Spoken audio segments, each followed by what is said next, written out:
Welcome in, everybody. Sooners on SI post-game pod, certified fresh here from the Cotton Bowl.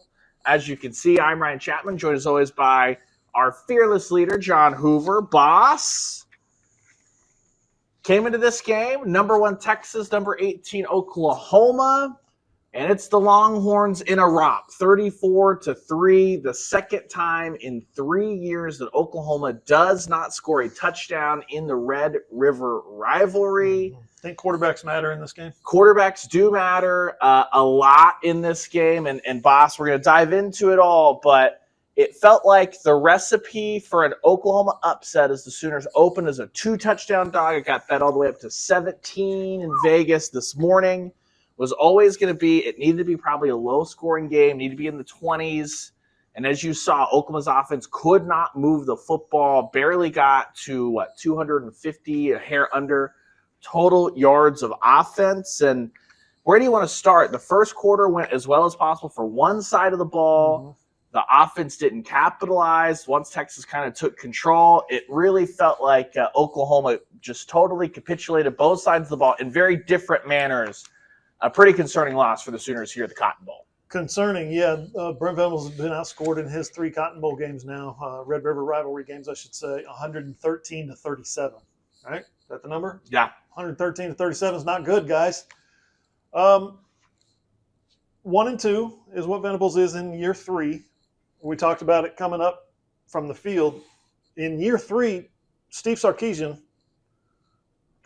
final year in the Big 12, was playing for a national championship, won the Big 12 conference, lost to Oklahoma, but yet that might have been a little window dressing, might have been a little paper mache. They won the game, which everybody loves in Oklahoma. It feels good.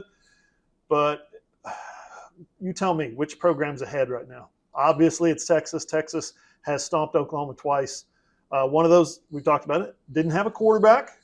This one, they had a freshman quarterback. The one that Oklahoma wins, they have a senior quarterback who's now playing for Oregon and doing great things up there tonight even. Quarterbacks matter huge in this game, and so do offensive coordinators. So do defenses. I mean, it's almost like you said, where do you want to start? Can we talk about the midway, what's going on outside? I didn't get any corn dogs this morning. We're getting out of here so late. I might not get corn dogs tonight, guys. I don't want to get corn dogs at Buc-ee's. That's tough. It's tough. And I think a lot of the context matters because you look at Steve Sarkisian, and I know that he's a year ahead, so that's kind of the – it's like he's 10 years ahead. There's a lot of context, right? But you talk about Steve Sarkisian, he also exited his third Red River shootout 1-2. The difference is he was way up in his first game. It took a Caleb Williams legendary game. Yep. His second loss was a 34-30 defeat that was – also a miracle. A miracle in some senses. Certainly, if you've watched this Oklahoma offense for 6 games, a game-winning drive feels like a miracle as well.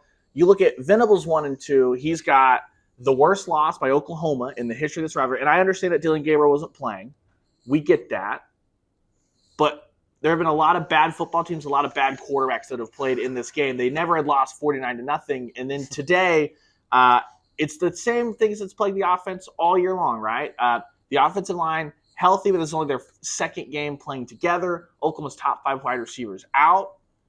But the Sooners only put 3 points on the board. And I think what really is going to hurt Oklahoma fans is, we talked about this, right? Oklahoma was the underdog. The recipe in this is low-scoring game, get a turnover early, hopefully, get up, and all that stuff. And that's exactly what Oklahoma got. The OU defense was sensational for a quarter. It was Texas won the toss, took the ball. I think that says everything that they wanted to know about this game. You get up 7-0 is probably the mental thought for Steve Sarkisian. Put that true freshman behind the 8 ball, see what happens. Well, Oklahoma goes out there, third play of the game, Billy Bowman Jr., a fantastic diving interception, sets Oklahoma up at the plus 45. Pressure on Ewers twice on those first 3 plays. Sack on the first play of the game. Mm-hmm. Ethan Downs, welcome to OU Texas, a huge, a spot where he always shows out. And on the plus 45, Oklahoma ran, 4 plays, got 18 yards, was in a spot where they thought about going forward on 4th down, and as a result, it was a late decision to kick the field goal. So Tyler Keltner's rushed out there. They had already had to burn that timeout on the first offensive possession. They almost had to burn a second timeout. Probably should have. And in the end, Keltner misses the kick. Everything was rushed. The defense comes out another 3 and out. Solid punt return by Peyton Bowen puts Oklahoma at the minus 49. It's basically midfield. What did they do? They get a first down. And then Texas was just a great play call, blowing up. I think it was a screen, remembering back. Michael Hawkins eats a 15-yard loss. They blitzed right into the screen, and he was pumping and looking and saying, where am I going to go with this? Never mind. Play over, 13-yard loss. Eats a big loss. Then punting, it was 2 false starts on the punt team, which you thought, okay, so Weird. Oklahoma lost their field position advantage. The Sooners, they came out and they did the damn thing a third time. Hoove, 3 and out again. Texas finished the first quarter with 15 total yards of offense. Kind of insane spot to be. To Oklahoma's credit, they put together a pretty decent drive, moved the ball, held onto the ball for 4 minutes, 45 seconds, kicked a field goal to go up 3-0 with 10 seconds left in the first quarter. The first time that Texas had trailed all year. Yeah. And on those first 3 drives who've come out of the bye week, we had so many questions. What was this offense going to look like? How much were you going to tailor on Michael Hawkins? They were doing different stuff, right? They were you doing saw all kinds of counter action. They were doing misdirection. They were doing isolating guys out of motion, coming out, and you fake the action over here, and there's throw it to the motion guy behind the formation, like we talked about in the midweek podcast. Some option looks as well. Yes. That I know Hawkins didn't ever end up actually pitching it to Gavin Sawchuk, but they did what I think a lot of Oklahoma fans, a lot of media Ran the members, ball on the outside. Yeah, they tested Texas defense at the perimeter, things like that, and it looked like for a moment, okay, you didn't capitalize on those first 2 stops with Oklahoma defense, but you finished the first quarter 3-0. You're tracking toward that low-scoring game. Then Quinn Ewers has the 26-yard completion on the sideline. Whether he caught it or not, it actually really didn't matter because Des Malone was called for a holding call anyway, so it was going to be a Texas first down. The play stood. And then from there, it wasn't anything really magical that Texas did. Oklahoma started to miss some tackles, something we saw against Auburn. Texas goes up 7-3, and then from there, everything shifted. Oklahoma's offense, they continued to struggle, Hoove. Right. And it looked like the defense, I truly believe, and I asked Zach Alley about this after the game, that Oklahoma's defense looked like a group that believed they were going to have to score a touchdown to win this game themselves. And so they started pressing. And that's where, when Brent Venables, after the game, he said they lost contain on the edge because they had undisciplined eyes. What he means when they talk about undisciplined eyes for this year's team is guys that are not doing you hear this term all the time, 1 of 11. So Danny Stutzman said, just do your job and everything else will come to you. That's exactly how the pick 6 happened against Auburn, right? Everybody did their job. It was a great play call. Kip Lewis makes the play. Boom, that's how you change the game instead. I felt like Oklahoma's defense was trying to force things, and as a result, you play an elite offensive mind in Steve Sarkisian, a veteran quarterback in Quinn Ewers, despite the fact that he had the turnover that so plagued him last year where he had 3 turnovers. Texas started to find some ways to attack Oklahoma's defense. The biggest one for me was they get into a 3rd down situation deep in Oklahoma's end. Trace Ford steps up and blitzes. Makari Vickers was supposed to be in press. He was not. He lets the inside release. It was different than the Kenai Walker inside leverage stuff, but he lets it go on the inside. Yep. Big play down the field. And Broke suddenly 4 tackles. It's 14-3. Yep. And I think we all looked around. I literally looked to you at 14-3 and said, well, we can all go home now. This is it. That's the game. And that's exactly how this thing played out.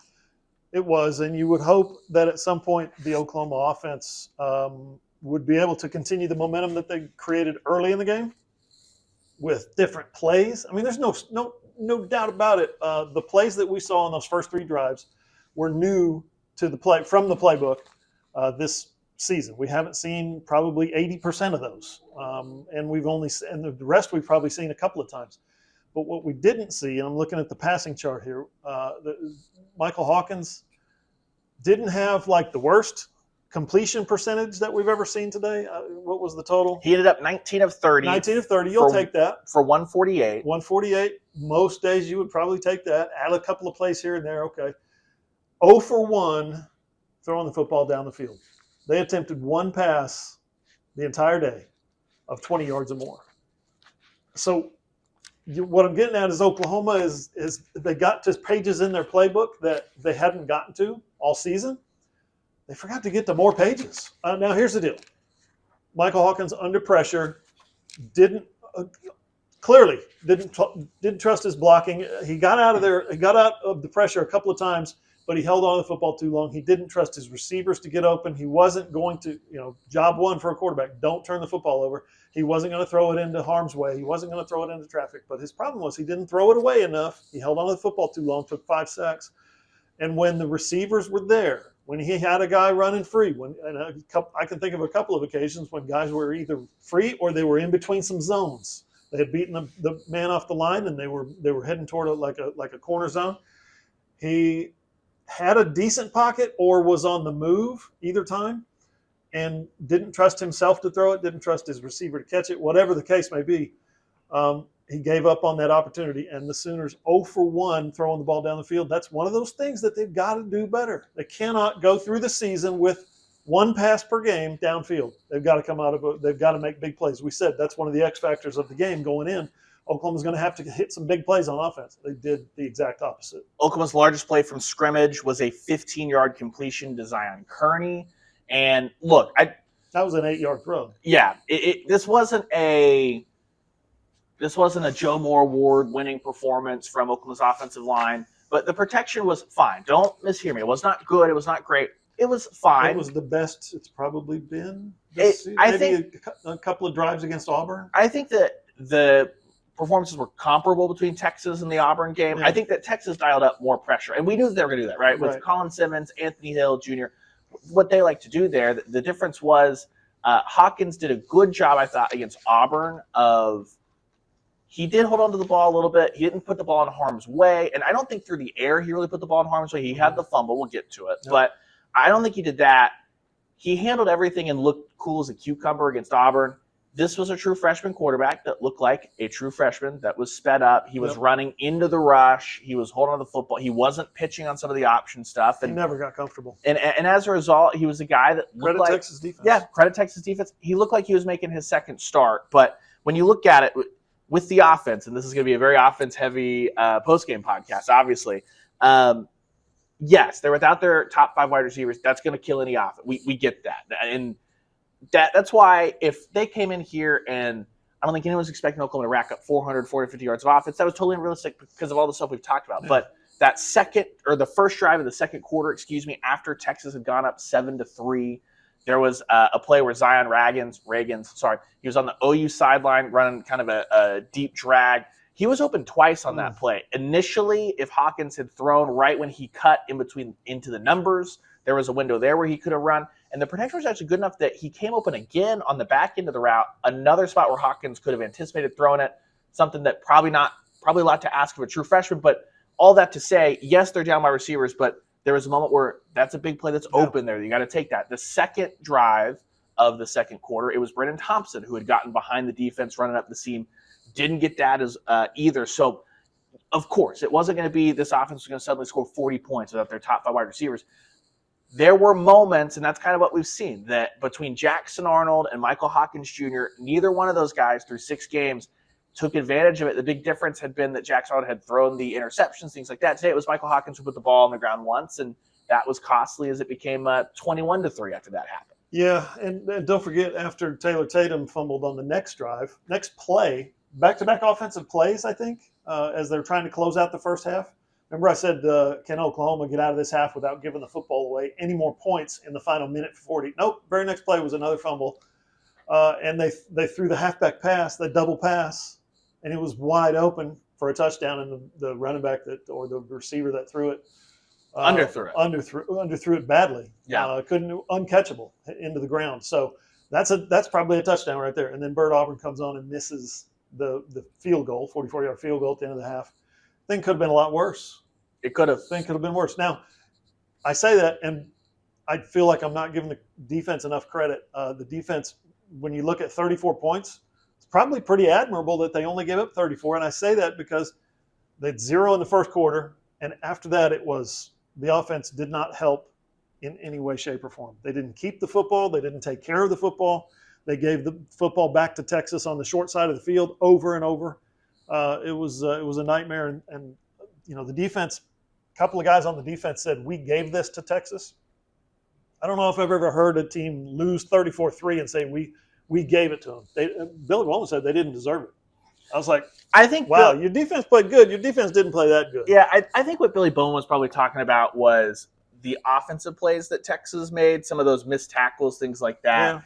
Those guys are good athletes. They're 5-star wide receivers, tight ends. I mean, come on. Part of the second half, though, is I understand that for a little bit there in the second quarter, or in the third quarter, it was basically like if you put the first quarter, the third quarter together for a while there, it was a 6-3 football game. But I think Oklahoma's offense is so bad. We saw this against Tennessee. Right. We saw it in the second half here.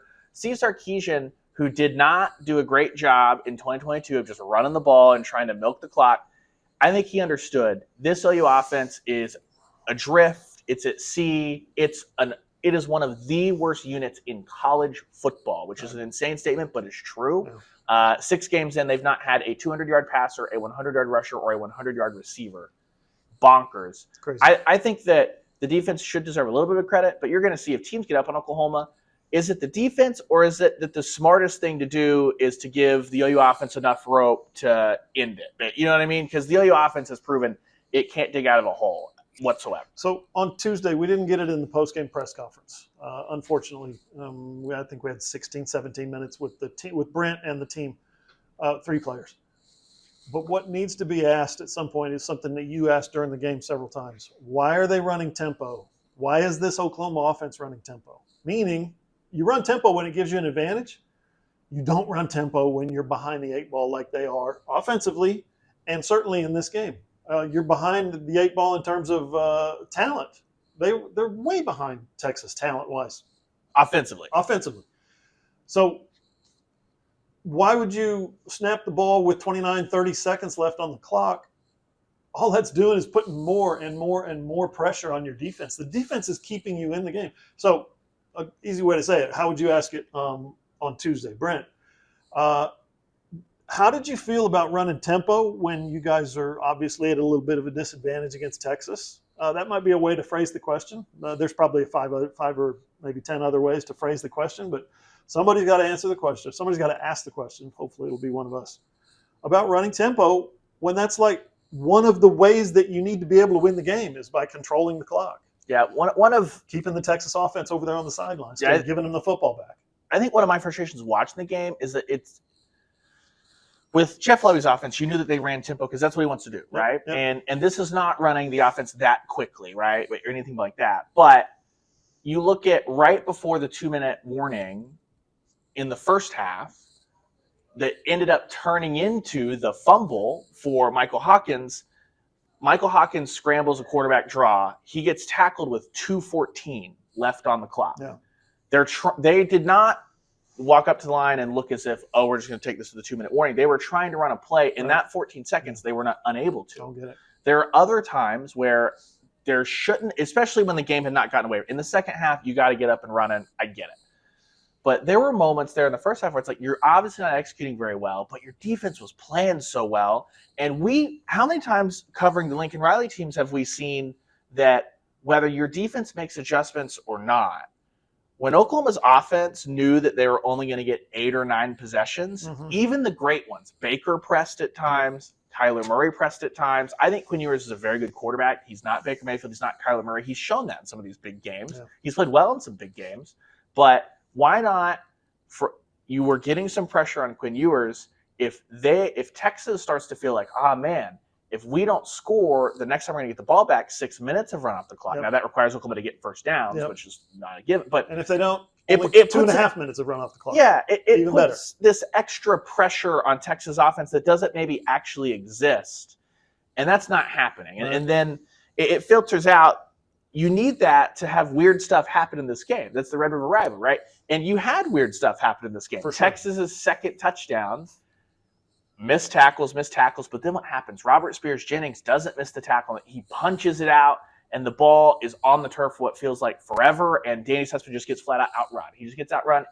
It was a wide receiver versus Stutzman. Stutzman's not slow. He's not as fast as him. Yep. Texas gets the touchdown. And I think that was probably the deflating backbreaker of not only – that's where I think you can pinpoint the defense started to play by their standards, a little bit more undisciplined, trying to make things happen because they knew that was an opportunity to wipe a touchdown off the board, keep it to 7-3. Yeah. That didn't happen, and now suddenly you look up. There's no faith in this. They're not going to say it. They're going to be nice. They're not going to throw them under the bus.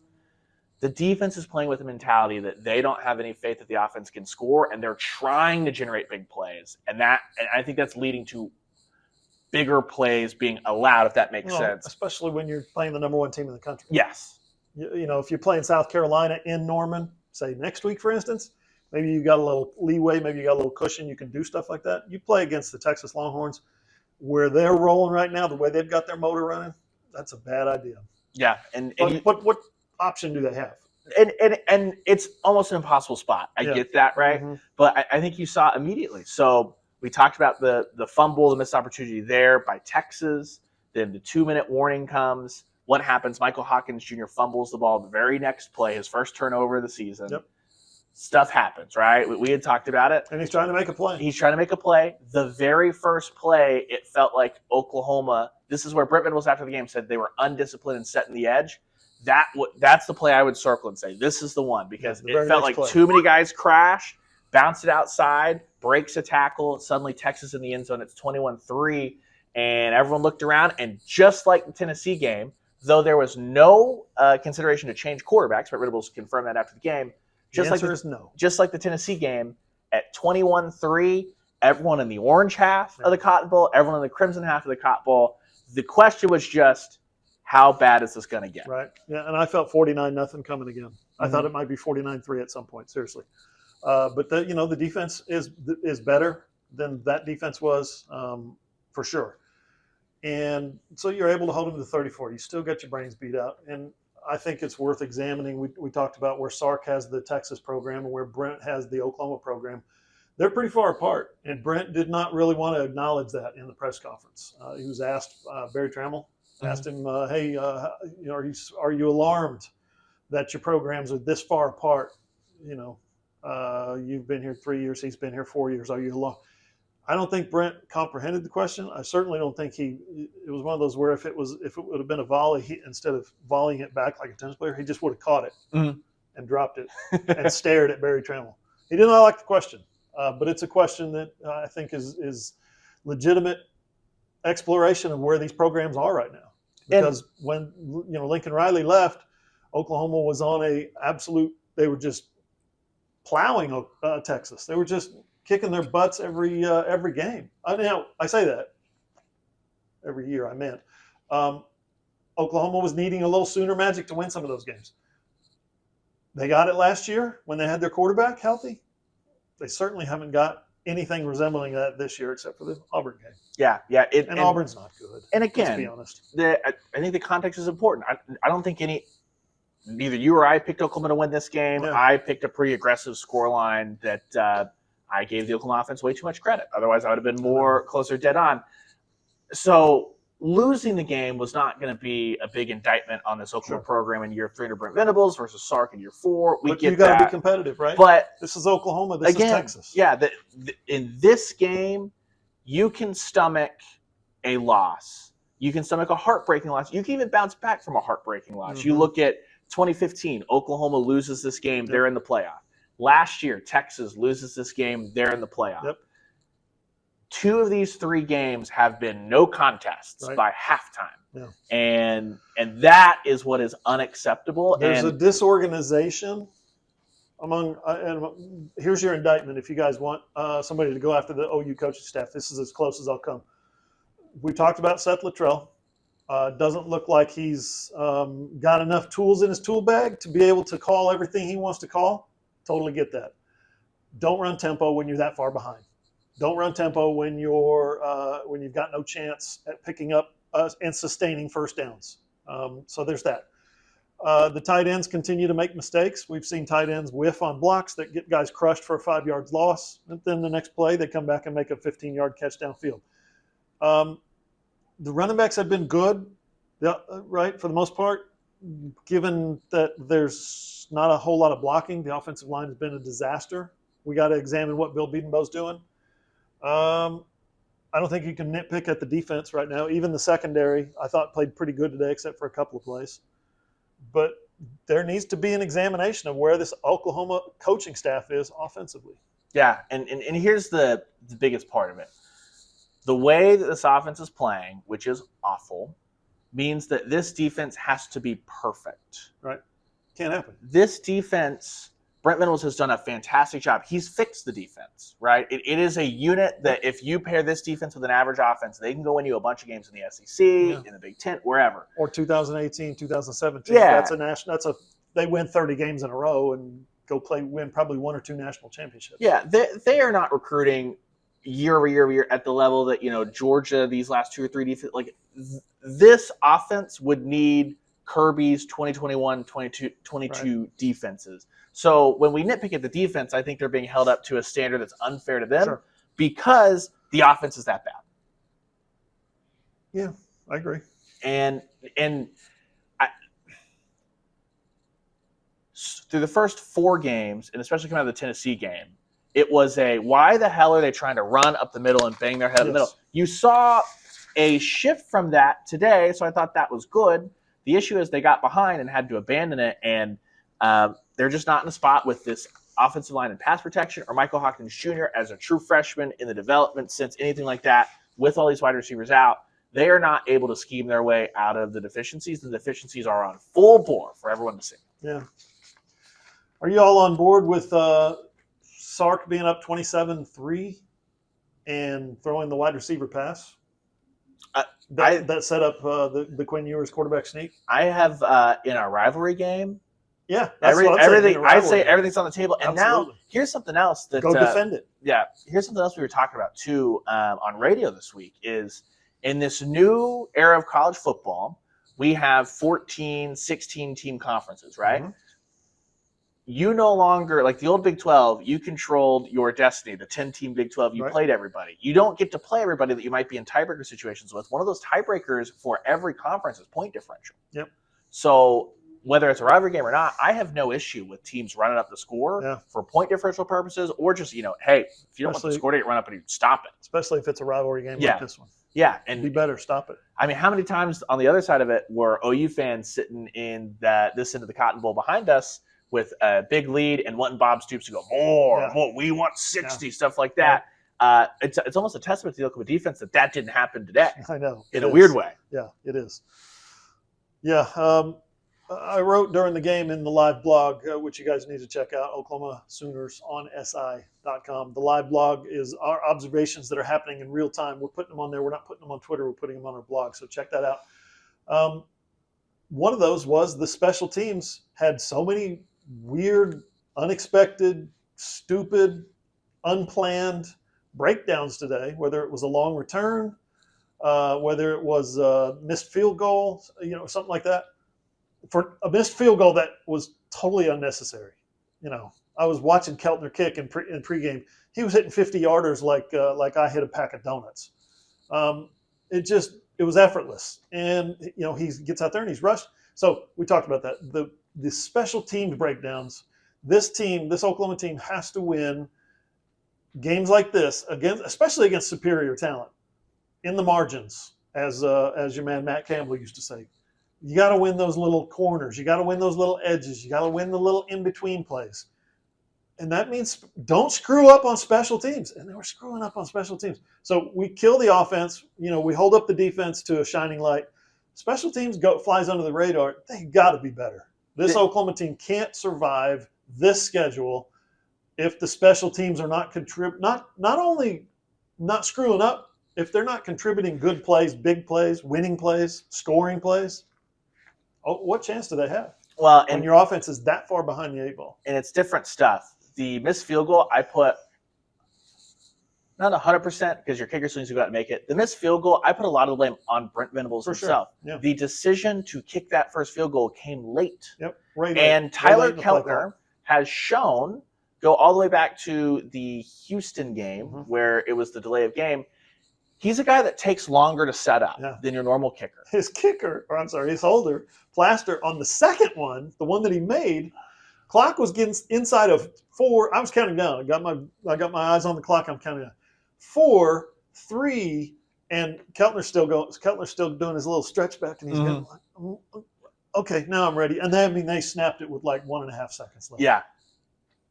You got to change that. It's like that's the late decision. It's great that you've got a routine, And it's good that you can use your routine to hit the ball through the uprights. You gotta speed that thing up. There's times when you got to run out onto the field and kick a field goal.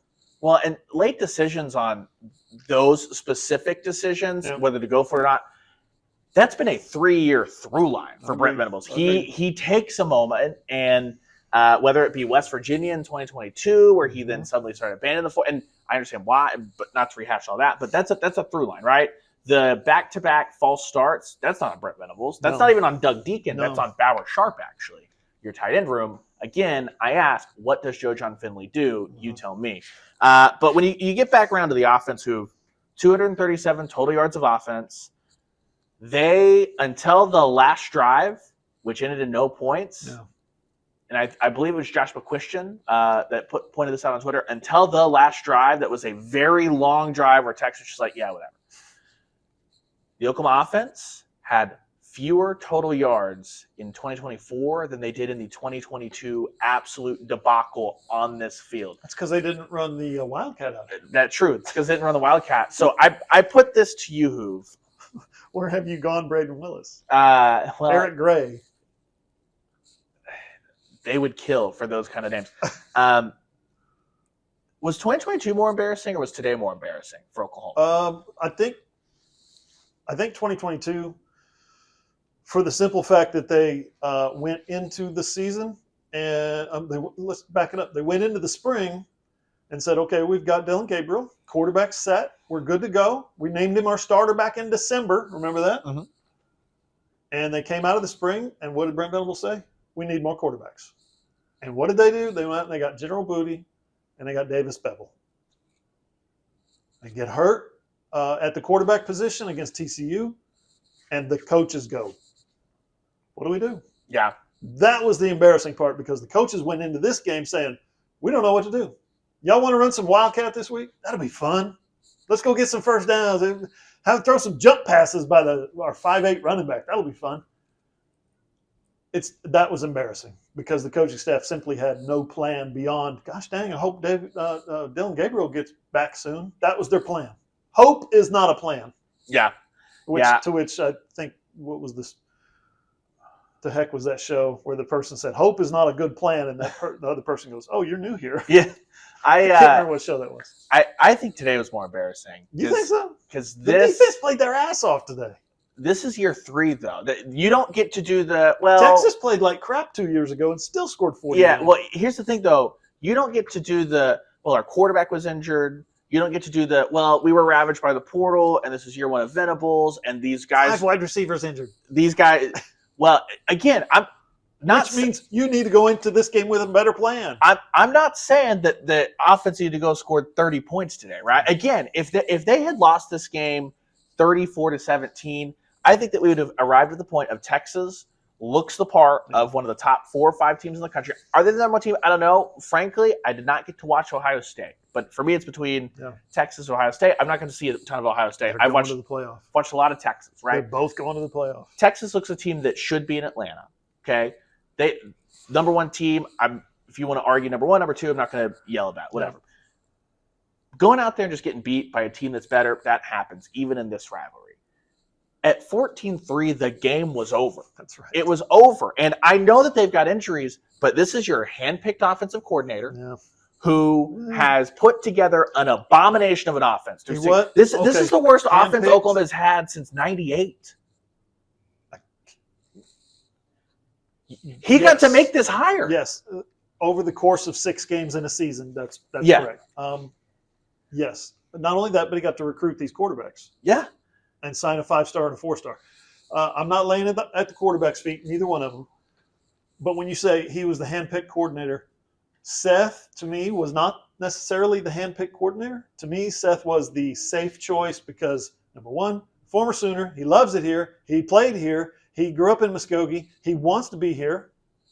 Checks all those boxes, right? Was around for a year as an analyst. But they brought him back as an analyst because, like every analyst, he needed a job. Right? Then Lebby leaves probably a year earlier than what you were anticipating that he would. This is supposed to be Jeff Lebby's offense. Jeff Lebby recruited both of these quarterbacks. But you get to that stage where Lebby leaves early, and what does Brent do? Brent says, okay, my first big hire. This is the head coach thing. I got to go find an offensive coordinator who can step in here and run this system and not miss too much of what Levy did and still kind of keep the continuity going. And he made a safe choice, and he promoted the analyst who had lost his job as a head coach and all that stuff. He didn't go through a process. No, he did not go through a process. So when you say handpicked, to me, handpicked is you interview this guy, you interview that guy, you look at all the candidates and you vet the right guys. I don't think he did any of that. Yeah. He just simply said, Seth, you think you could do this? I remember he used to be a coordinator at North Carolina and Indiana and Arizona. I think he kind of hurried through that decision. Well, here's the issue. Jeff Levy, and I think everyone knows, I don't think that losing Jeff Levy should be a debilitating loss to your program. No, they should have gotten better. They are in the 130s in total offense. Mm-hmm. They're in the 130s in third down. Yeah. It is the a guy. Continuity has been ruined, by the way. You could have had an entire go find the new next bright mind, all that stuff. No. And Brent Venables, this was his hire. He didn't inherit Seth Luttrell. Right. He picked Seth Luttrell to be the guy. And this is the product that you have. And injuries, I'm not saying that Oklahoma needed to win this game even. For it to be over at 14-3, mm-hmm. You knew there's no chance. This is the second time this year through 6 games the game has been over when the offense is down in a 17-3 hole, a 14-3 hole. That is embarrassing. And you're supposed to be year 3. Did you think it was over at Auburn as well? I did actually think it was over against Auburn. At 21-10, I thought it was over. Now, thankfully, Peyton Thorne had 2 awful incompletions, and Peyton Thorne and Hugh Freeze are having therapy sessions on the field in front of the entire world. Yeah. Weird. You play a good team, it have to be a great team, and they will let you flub it up. And Tennessee let Oklahoma flub it up, and Texas said, they're not getting back into this thing. Here, what's so funny about that Auburn thing, it's like, okay, here's our play call. And the quarterback's out there going, RPO, okay. Gets at the line and goes, well, this is the pass. Because they gave me the RPO, the run pass option. And he threw it both times, and the clock stopped, and it was like. Yeah. And, of course, Hugh Freeze threw his guy under the bus. That wasn't what we wanted to call. As Hugh does. But, I mean, again, this is. None of that happened today because Texas has a coaching staff that knows what the hell they're doing. Yeah, and a coaching staff that has learned and gotten better. What is Brent Venables? Brent Venables has gotten better at one thing. He recognized, I need someone that I fully trust to run the defense. He brought Zach Allen in. That's paid dividends, I think. Absolutely. Everyone can say, this defense, much better. That's a great job. He's shown he can do it on one side of the ball. The game management stuff is not any better. The special teams, you're on your second special teams coordinator. Yep. There are still issues. Yep. The offensive coordinator, his second bite at the apple, has been a disaster. Mm-hmm. Yeah, it's been tough. An absolute disaster. And that's going to define the next 6 games of the season, and it's going to define Brent Venables' 2025 season. You know what's tough for me is we want to say again and again and again, as we've done, the top 5 wide receivers are out. The offensive line has been in flux. Okay. How many wide receivers are on your team? How many are on your roster? Did you recruit them, or are they all walk-ons, right? Do they have scholarships? Do they have NIL deals? Right? I don't know if they do or not. I don't care. What I'm saying is the young guys, like the Michael Hawkins, you can roll a quarterback out there as a true freshman and expect him to sink or swim. I don't think we're getting the same look at those freshman wide receivers and those backup sophomore wide receivers, those redshirt freshman wide receivers, guys who have not yet played. I don't think those guys are being given the same line that Michael Hawkins and the quarterback position is given. Like, they made the choice, okay, our quarterback is not playing well, he's turning the football over. Let's get him out, get this young guy in here. With the wide receivers, it's been, you guys go out there, don't run anything deep. Don't try to hit them deep. How come they're not running the regular offense with these guys? Are they that bad of football players? Come on, they're not. So we're literally asking them to be like the 70th best offense in the country. Yeah. Just don't. Again, I'm asking them to be a bad offense, right? Not an abhorrent offense, not an average offense, not a great offense. I want them to be a bad offense. Something other than like what you said, 120 in the country. I want them to be bad, not awful. I don't feel like I'm asking too much of an experienced coach in Seth Luttrell. Yeah. He ought to know ways to scheme for young guys that don't have. And I like the stuff that they did on those first 3 drives. Yeah. I was impressed. I was sitting there going, this is feeling weird to me. This is feeling like Oklahoma's going to win. Defense has got 3 straight 3-and-outs. They got the turnover. The offense is calling plays they haven't called all year. Ryan, I'm sensing something's going to happen. Yeah, 34-3 happened. That's how you get the weird Tyron swoops here, right? Yes. Of just, this is it. It's not sexy, but it's going to be effective enough, and that's when Red River rivalry stuff happens, and it did not happen today. It did not get close to happening once Texas fell on that their fumble, the Texas fumble that made it 14-3, and it was done from there. And now you spin it forward, John. Oklahoma has to regroup, get back. They host a South Carolina team that is not an excellent team by any means, but they pushed Alabama today. Lenora Sellers is going to have ups and downs and highs and lows, so the defense is going to have a chance to make plays. Probably should have beat Bama. Yeah, here's the thing. Brent Venables talked about it. I don't remember if it was last week during the bye. At some point, it all runs together. Brent Venables talked about at Clemson, he watched a lot of South Carolina. That's a rivalry game. So he is very familiar with South Carolina. This is the best front seven, Brent Venables said, that South Carolina's had in the decade that he's studied. Yep. So it's not going to suddenly get easier for this offensive line, for Michael Hawkins Jr. Now there's a blueprint out a little bit from the Texas game today of if you send a bunch of pressure at Michael Hawkins Jr., he's turnover averse, which is a good thing, but that means he's going to run into the rush, things like that. This is going to be a big week. Brent Venables calls it all the time, professional courtesy, right? If you put bad stuff on tape and the next team doesn't try to exploit that bad stuff, that coaching staff's not doing their job. Guess what South Carolina is going to do? You're going to see them ripping and roaring off the edge, and it's going to be on Seth Luttrell to get Michael Hawkins Jr. into a spot where he's like, all right, man, I'm cool with you not putting the ball in harm's way. You got to either stay in the pocket and trust it. You got to have a quick check down. There needs to be another option other than running into 4 sacks. Right. Yeah. Just remember what Brent has said multiple times in his 2.5 seasons so far at the University of Oklahoma. He has told us in press conferences, and we've seen him talking to Kirk Herbstreit and Marty McGee and people like that. You're either coaching it or you're allowing it. I think that explains a lot of what we saw today. Yeah. And again, I'm tired of doing the context. This season feels like the Oklahoma State basketball season when they were not going to be in the NCAA tournament, like they were on probation, and we all agreed that was stupid, and that they're not playing for anything. And I'm like, okay, to a certain point though, I understand that's a mental thing. And everyone knows it's happening in the background, but what we're seeing is an abomination to off. Mike Boynton couldn't coach offense. Yeah. This team right now feels like a Mike Boynton offense on the football field. It's not good. Sark said in his postgame press conference 2 years ago felt like the Super Bowl. That's why they didn't do anything afterwards, right? They didn't finish strong. This year they came in and they said, this is not the Super Bowl. This is the middle of the season. This is a big game. We're going to win it. They're coming off a playoff appearance.